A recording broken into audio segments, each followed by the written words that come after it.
అందరికీ నమస్తే. జియాలజీ మిత్రులకి, జియాలజీని ఇష్టపడే స్టూడెంట్స్కి నేను ఈరోజు మహబూబ్ నగర్కి సర్వే కోసం వెళ్తున్నప్పుడు ఒక చెట్టు పక్కన ఆగినాము, రోడ్డు పక్కన ఆగిపోయినాము.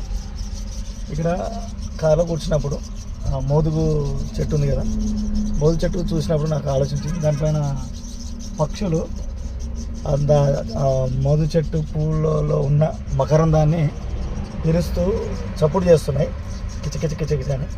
దాన్ని చూసినప్పుడు ఈ వీడియో చేయాలనిపించింది. అంటే ప్రకృతి చాలా అందంగా ఉంటుంది, ప్రకృతి నుంచి ఎన్నో నేర్చుకోవాలి. ఈ పక్షి ఉంది కదా, ఈ పక్షి వాటి పిల్లల కోసం మకరందాన్ని తీసుకోవచ్చు, దాని లేకుంటే దాంట్లో ఉన్న పురుగులు కానీ ఏదన్నా ఆహారాన్ని, దొరికే ఆహారాన్ని తీసుకెళ్ళి వాటి పిల్లలకి పెడుతుంది. అట్లా దానికోసం ప్రత్యేకంగా ప్రతిరోజు ప్రతి పక్షి ప్రయత్నం చేస్తూనే ఉంటుంది.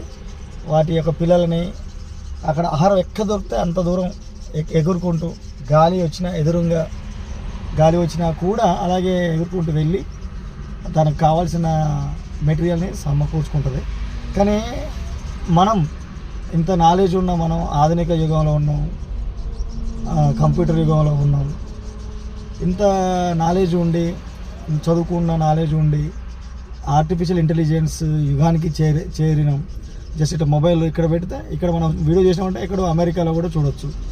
వితిన్ సెకండ్స్లలో ఇన్ఫర్మేషన్ అనేది పాస్ అవుతుంది. ఇంత టెక్నికల్ స్కిల్స్ డెవలప్ అవుతున్న తరుణంలో గ్రామీణ నేపథ్యంలో ఉన్న యూత్ ఎందుకు సమయాన్ని వృధా చేయడం? ఎందుకంటే నాకేం లేదు, నాకు బ్యాక్గ్రౌండ్ లేదు, నాకు నాలెడ్జ్ లేదు, నేను ఇంగ్లీష్ మీడియంలో చదువుకోలేదు, నాకు రాదు, నాకు సపోర్ట్ ఎవరు ఇస్తారు, ఇన్స్టిట్యూషన్లో ఎవరు నాకు డబ్బులు కట్టేటోళ్ళు లేరు, హాస్టల్లో ఉంచేవాళ్ళు లేరు, కరెక్ట్గా బట్టలు వేసుకుంటాను లేదంటే ఎవరు ఏమి ఇయ్యరు. ఇప్పుడు పక్షికి ఎవరైనా తెచ్చి అమ్మ తిను అని చెప్పి ఇస్తారా?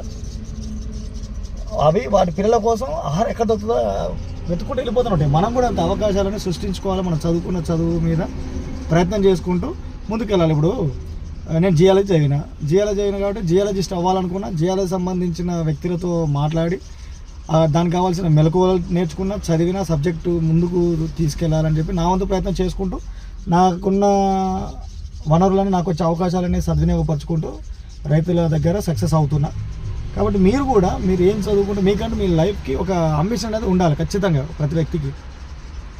ఇప్పుడు పులి ఉంది, పులికి, సింహాలకి ఖచ్చితంగా ప్రతిరోజు వేటాడాల్సిందే. వాటికి దొరకకుండా జింకలు ఉంటాయి కదా, జింకలు కావచ్చు ఏదైనా, అవి పులులకి, సింహాలకి ఆహారంగా ఉండొద్దు అని చెప్పి అవి ప్రతిరోజు పరిగెత్తాల్సిందే ప్రాణం భయం కోసం. కానీ అలాంటి భయాలు మనకేం లేదు. మన అమ్మ నాన్న మంచిగా హాయిగా చదివించారు, అన్ని చదివిన తర్వాత